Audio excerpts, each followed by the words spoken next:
Pro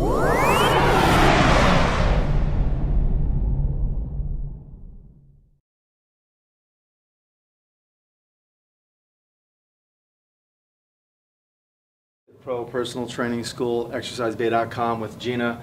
I'm Dave Parisi. She just asked a question, quad stretches. Yes. Okay, with your clients. So show me the quad stretches you do for yourself. Let's start there. There's a lot of things we do for ourselves. We try to trickle that into our clients as well. Okay, so freeze in that position. Okay, base of support, cool. Standing tall, standing on one leg. Okay, the first thing I notice, I'm going to make a couple recommendations. Code, come on over from the side here. Okay, there's a muscle, the anterior compartments of the lower leg, the tibialis anterior.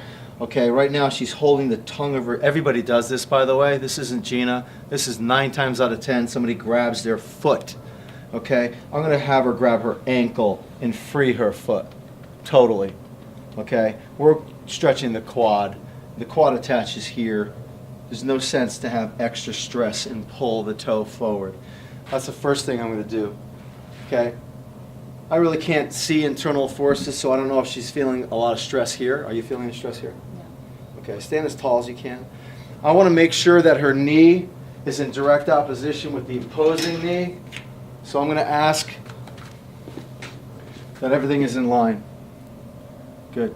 I'm going to ask also if you could close that gap just a little. Good. Now I'm going to ask you to lengthen your spine. So you're just taller, taller, taller. Good. What's changed? The level of intensity, scale of 1 to 10. From the first position to the taller, taller leg in, what's changed? You feel any different? A little bit more pull. A little bit more pull. Down and through the quad. Down and through the quad. Do you feel it all the way from up here, all the way down, or closer to the knee? Closer to my knee. But not in the kneecap. No. It's the first thing you want to remember. If the client feels the kneecap, get them out. There's something wrong. Okay, so you don't want to be in this position because it's hyperflexion of the knee. Not a great way to stretch, the quadriceps in this position. Plus, is the client going to do it? Are they going to do this stretch? Yeah.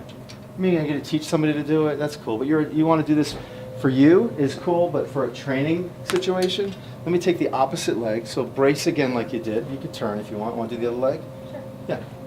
Okay, so now you're standing tall. There's your base of support. I'm going to come around here and I'm going to say, can I have your ankle? Good. I'm just going to hold your ankle here for a minute.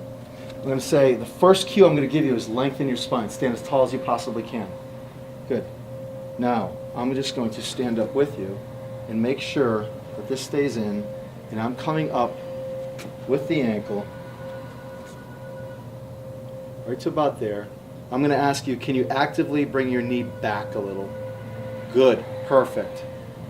Okay, that's going to elongate just a little bit. I'm not trying to put any tilt on your pelvis. How is that stretch? On a scale of 1 to 10, how intense is that stretch? It's a 9. It's a 9. Okay, how intense was the stretch when you were stretching yourself? On a scale of 1 to 10? Probably a 6 or a 7. A 6 or a 7. Okay, that doesn't mean that this is a better stretch, but this is, a 9 is a comfortable stretch your body can adjust to. So if I ask you to breathe in super deep and exhale, is it dissipating a little bit? Is it going 9, 8, Yes. 7? Good, keep breathing. My goal in a stretch is to make sure that the stretch starts off at about, now 10 would be a risk level, starts off at about an 8, 9, and starts to decrease to about a 6, 5, 4. As she goes through her breathing, her body is adjusting. Every breath you take, Gina, your body's going to adjust to this new range of motion. And all I'm doing is holding this position. I'm going to bring it up, drop it down. And then I would do the other side.